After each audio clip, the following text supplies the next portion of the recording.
Alhamdulillah wa salatu wassalam ala rasulillah wa ala alihi wa sahbihi wa man wala. Il est un passage dans le Coran qui fait une relation entre le fait de s'en remettre à Allah subhanahu wa ta'ala et d'user des lois de l'action pour atteindre ses fins. Nous avons assez souligné le fait que at-tawakkul, comme une pratique intérieure du cœur, comme un mouvement d'attachement du cœur à la perfection d'Allah subhanahu wa ta'ala, comme garant, wakil, comme un être sûr. Le fait d'avoir cet attachement avec l'absoluité et la perfection des attributs de Dieu ne signifie pas la démission et le laxisme et la vie par procuration. S'en remettre à Dieu signifie également user des lois d'Allah subhanahu wa ta'ala, des lois morales, physiques, biologiques, historiques, sociologiques, afin de réaliser le bien dans ce bas monde. C'est respecter Dieu. Négliger les lois d'Allah subhanahu wa ta'ala, c'est mépriser ses commandements. La vie, ce n'est pas de la magie. Il n'y a pas de miracle dans le sens du magique. Pour réussir, il faut travailler. Pour avoir le savoir, il faut étudier. Man jadda wajad wa man zara'a hasad. Celui qui sème, il a une forte probabilité de récolter ce qu'il a semé. Mais celui qui n'a rien semé, eh bien, qui n'espère aucune récolte.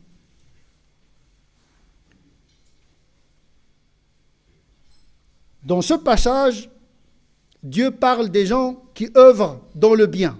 Ni'ma ajrul amilin. Quel mérite pour ceux qui œuvrent dans le bien. Et de décrire les qualités de ces gens qui œuvrent dans le bien. L'amilin. Il les qualifie de passion. Alladhina sabaru. Wa ala rabbihim yatawakkalun. Ces gens qui sont dans l'action, qui œuvrent dans le bien, qui font des actions positives dans la vie spirituelle, morale. Ce sont les gens qui ont de la patience. Alladhina sabaru. La patience et l'endurance et la constance. Donc la patience, c'est une pratique. Innama yuwaffa as-sabiruna ajrahum bighayri hisab. Ceux qui sont patients, ils auront leur mérite dans le delà, sans passer par un quelconque jugement.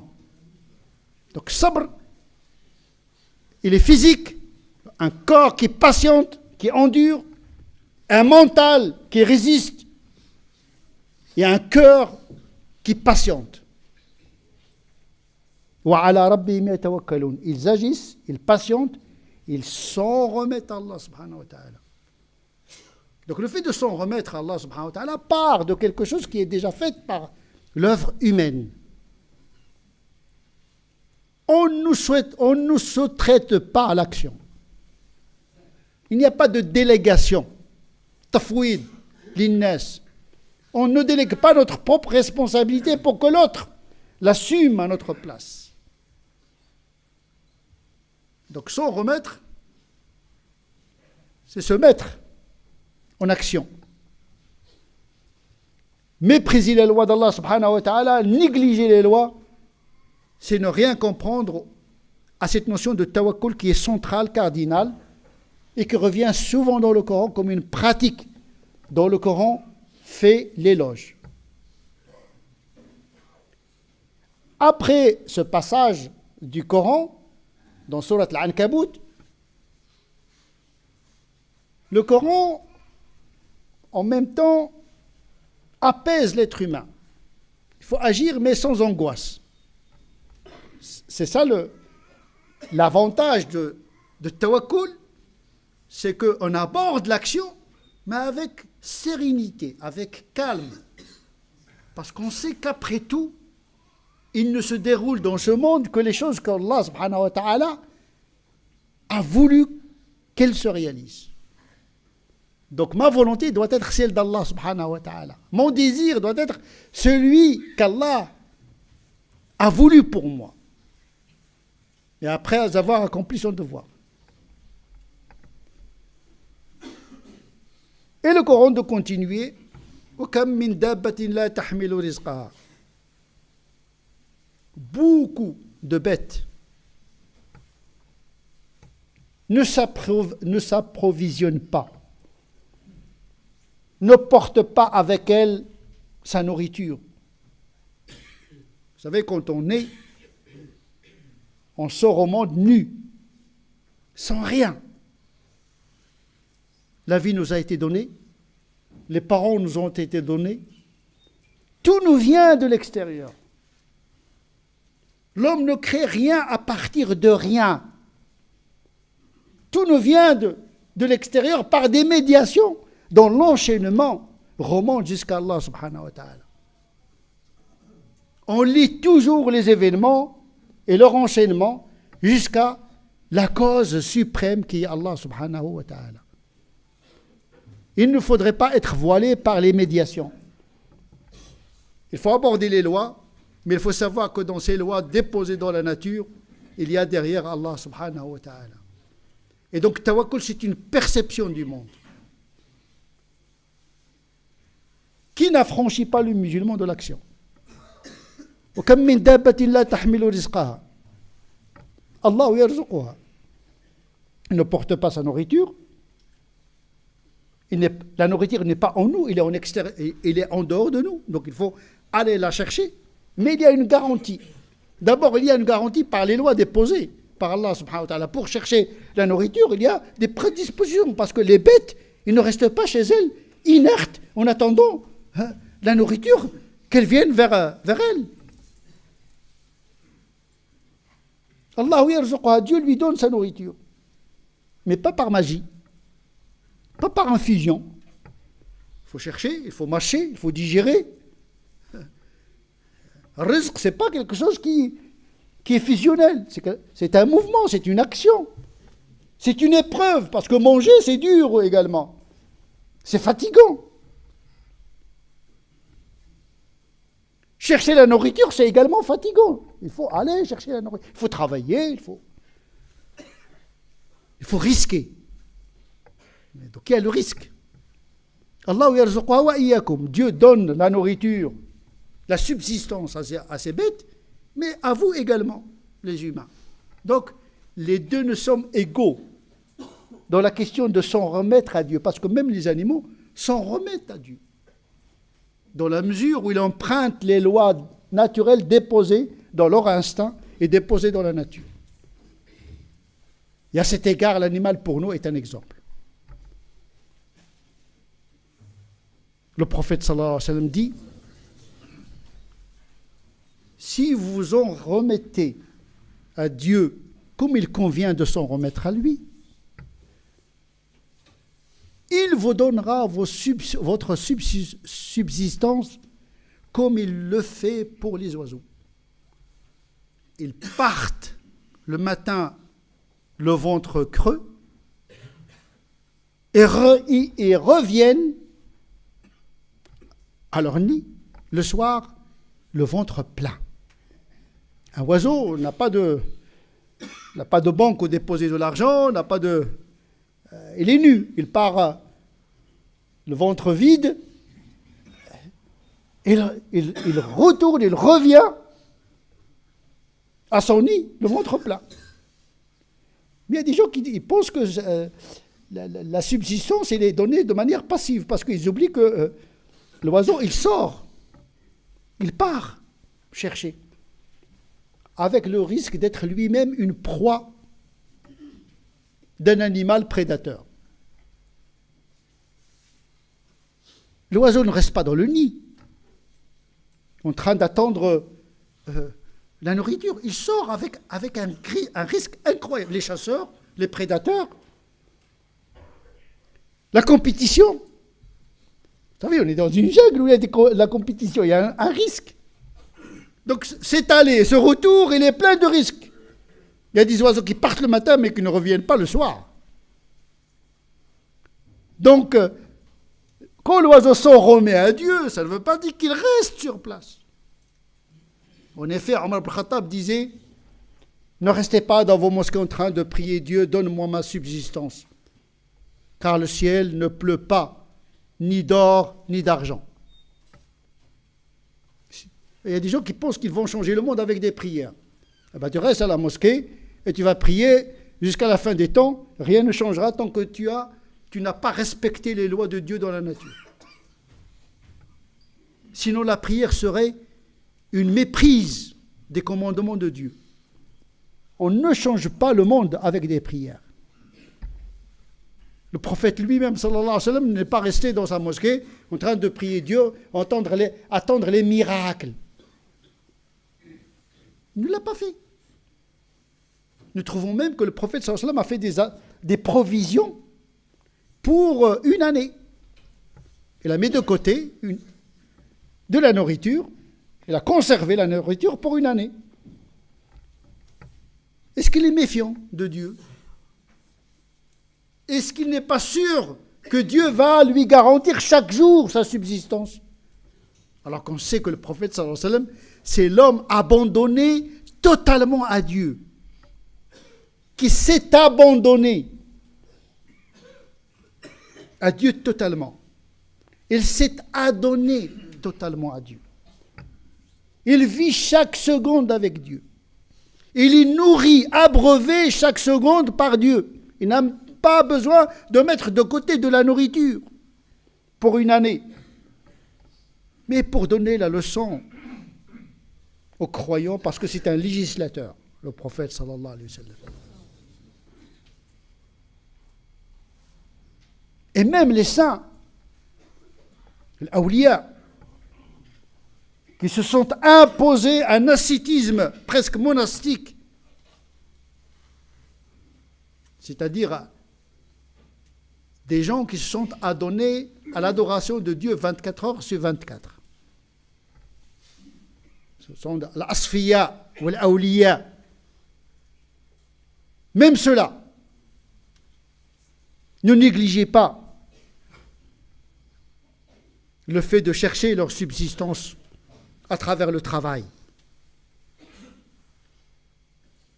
Le travail, ça fait la dignité de l'homme. Quelqu'un qui est en chômage volontaire,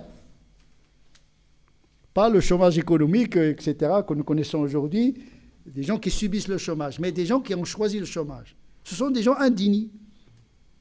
Parce que le travail, il fait partie de la définition de l'homme. Il travaille, comme l'animal. L'animal travaille. L'animal nous a enseigné comment construire nos demeures, les nids, les grottes. Quand vous contemplez le règne animal, mais c'est incroyable. Bien sûr, Dieu a enseigné les noms à Adam, mais l'animal était le premier maître de l'homme sur terre. Il nous a enseigné le rite funéraire, le corbeau, qui a enseigné à celui qui tua son frère comment l'enterrer. Il nous enseigne comment éviter les ennemis. Les animaux, c'est un livre divin qui nous est ouvert pour le contempler et le méditer. C'est pour cette raison que le prophète sallallahu alayhi wa sallam a donné l'exemple de l'oiseau. Revenons aux saints.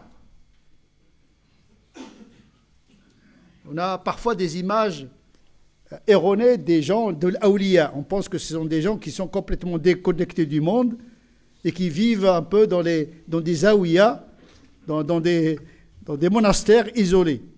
Il y en a, mais ce n'est pas la règle chez les soufis, ou bien les ascètes, zuhad. Nous donnons ici l'exemple de Shaqiq al-Balkhi, qui est une référence en la matière. Shaqiq al-Balkhi, qui était un grand ascète, il a décidé d'aller travailler pour avoir une certaine économie. certaine indépendance économique, parce qu'un ascète ne doit pas vivre à la charge de sa famille. Et donc il a décidé d'aller travailler, mais en traversant un désert, Falat, il a remarqué un oiseau infirme. Il est resté longtemps en train de le contempler. Comment cet oiseau va vivre. Il n'a pas d'aile pour voler, donc il ne peut pas aller chercher sa nourriture. Comment il va survivre, cet animal en plein désert, isolé de tout moyen, incapable de chercher sa subsistance? Il est resté longtemps en train de le méditer. Puis tout à coup, il remarque qu'un autre oiseau est venu lui apporter des grains. Il a compris que ce n'est pas la peine d'aller travailler puisque Dieu a garanti la subsistance de cet oiseau par un autre oiseau. Donc ce n'est pas la peine que j'aille aller travailler puisque j'ai là l'incarnation, l'illustration de la garantie de la subsistance par Dieu. Puisque Dieu, il donne la subsistance des autres par la médiation des autres.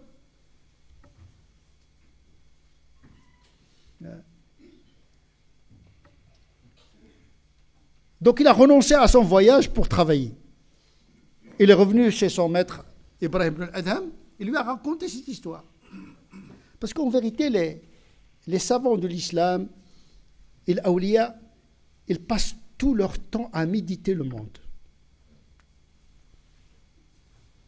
Leur regard est une adoration, leur silence est une adoration, leur écoute est une adoration. Parfois, ils se trompent dans l'écoute et dans la vision. C'est le cas de Shaqaq al-Balkhi. Il a médité, mais il a commis une erreur dans sa méditation. Ibrahim va le corriger, c'est-à-dire son maître Ibrahim ibn al-Adham, qui est une grande référence en matière de la sainteté, de l'wilaya.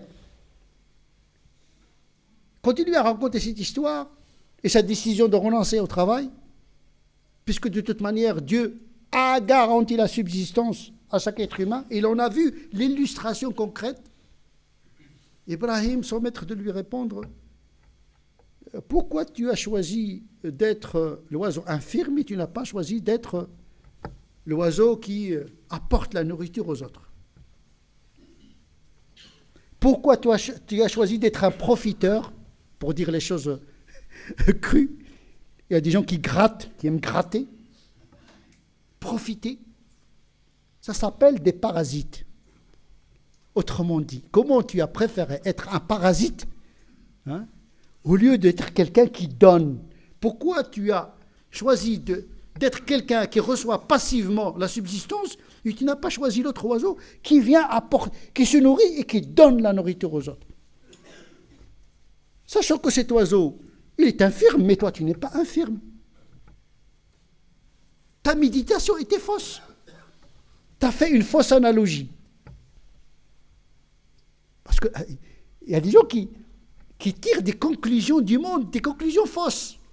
On le voit dans nos discussions quotidiennes. Les gens qui commentent l'histoire, qui commentent les événements, mais qui commentent les événements de manière erronée, à leur avantage, mais de manière passive, c'est-à-dire égocentrique, dans le sens de profiter des autres tout le temps. Victimisation, revendication. Cette logique, elle est antinomique à la question de s'en remettre à Dieu. Comme les gens qui attendent leur droit. Le droit. Mais le droit, ça s'arrache, ça ne se donne pas. L'égalité, mais l'égalité c'est un principe. Si tu ne l'acquiers pas, si tu ne fais pas tous les moyens de réaliser l'égalité, eh bien elle ne va pas se réaliser dans la société. Cette passivité, elle est catastrophique. Le pire, c'est qu'elle est pratiquée sous couvert de tawakkul ala Allah, on s'en remet à Dieu, eh bien c'est Dieu qui va résoudre le problème, mais qui fait partie du projet de Dieu. Puisque Dieu t'a conféré cette liberté, donc cette responsabilité. Wallahu khalaqakum wa ma ta'malun. Il vous a créé, mais ainsi vos actions. Donc vos actions est un prolongement des actions d'Allah subhanahu wa ta'ala.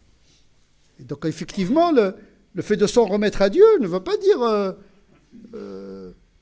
rester comme ça à la marge de l'histoire, en train de regarder l'histoire défiler et vivre sur les miettes de ce que les gens vont vous donner ou non. Hein? Donc, نسأل الله عز وجل أن يجعلنا من الذين يستمعون القول فيتبعون أحسنه أولئك الذين هداهم الله وأولئك هم أولو الألباب اللهم اهدنا فيمن هديت وعافنا فيمن عافيت وتولنا فيمن توليت وبارك لنا فيما أعطيت وقنا واصرف عنا شر ما قضيت فإنك تقضي ولا يقضى عليك وأنه لا يذل من وليت ولا يعز من عاديت تباركت ربنا وتعاليت اللهم من أراد بهذه البلاد وبالمسلمين خيرا فوفقه لكل خير ومن أراد بهذه البلاد وبالمسلمين شرا فاكفنا شره بما شئت وكيف شئت اللهم صل على سيدنا محمد وعلى آل سيدنا محمد كما صليت على سيدنا إبراهيم وعلى آل سيدنا إبراهيم وبارك على سيدنا محمد وعلى آل سيدنا محمد كما باركت على سيدنا إبراهيم وعلى آل سيدنا إبراهيم في العالمين إنك حميد مجيد سبحان ربك رب العزة عما يصفون وسلام على المرسلين والحمد لله رب العالمين.